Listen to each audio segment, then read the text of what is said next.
এবার শুনুন, চরিত্র তিন প্রকার। আপনি আমি কেমন চরিত্র নিজের ভিতরে ঢুকাবো, একটু নিজের সাথে মিলিয়ে নেই।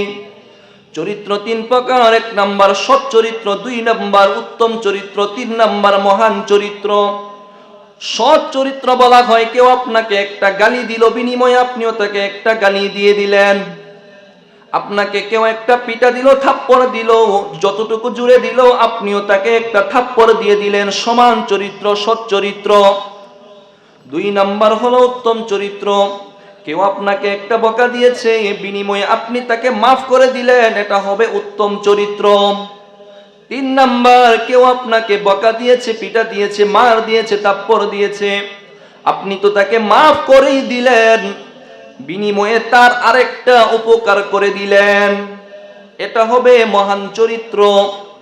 হাদিসের মধ্যে আসছে আল্লাহর হাবিব সাল্লাল্লাহু আলাইহি ওয়াসাল্লামকে আল্লাহ তাআলা দুনিয়াতে মহান চরিত্র দিয়ে প্রেরণ করেছিলেন। দুনিয়াতে মহান চরিত্র দিয়ে। যদি আপনি রাসূলকে কষ্ট দিত কোনো কাফের বেঈমান, রাসূল তো তাকে ক্ষমা করে দিতেনই, পারলে তার আর একটা কি করতেন? উপকার করতেন। আজকে যদি সমাজে আমরা এটা করতে পারি, ভ্রাতৃত্বের বন্ধন হবে, মহাব্বতের বন্ধন হবে। কেউ আপনাকে কষ্ট দিলে আপনিও কি কষ্ট দিবেন না? পারলে মাফ করে দিবেন, দেখবেন আর সে আপনাকে কষ্ট দিচ্ছে না। রবের বান্দার 2 নাম্বার পরিচয় গেল।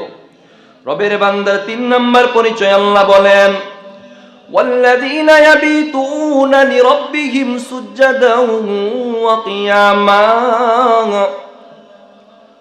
আল্লাহ তাআলা বলেন والذين يبيتون لربهم, আল্লাহর বান্দার পরিচয় হলো তারা তার রবের জন্য রাত্রি জাগরণ করে।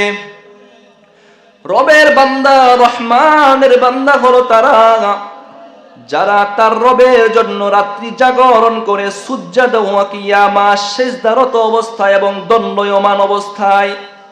মানে হলো রাত্রিতে দাঁড়িয়ে দাঁড়িয়ে তাহাজ্জুদ পড়ে, একা একই নামাজ আদায় করে। তাহাজ্জুদ পড়ার অভ্যাস আসেনি? আছে। যারা করি নাই আজ থেকে করবেন ইনশাআল্লাহ। পারবেন তো? নিয়ত করেন। একটা হাদিস বলবো, তারপর করতে মনে যাবে।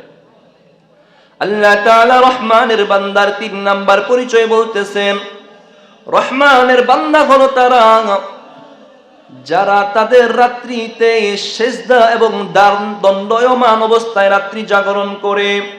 রবের বান্দার 3 নাম্বার পরিচয় আল্লাহ এটা জানিয়ে দিলেন।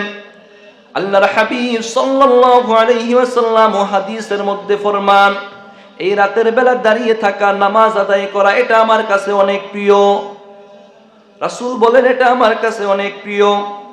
সুনানে নাসাঈর 3838 নম্বর হাদিসের বর্ণনা।